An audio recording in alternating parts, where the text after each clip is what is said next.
போனால் சபரிமலை கேட்டால் சரண கோஷம் பார்த்தால் மகர ஜோதி பார்க்க வேண்டும் நாம் பார்த்தால் மகர ஜோதி பார்க்க வேண்டும்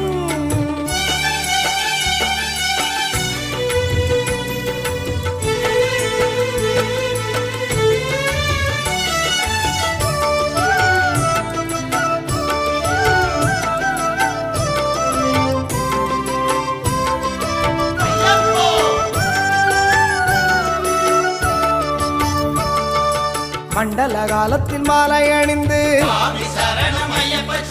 மணிகண்டன் நாமம் தினமும் சொல்லி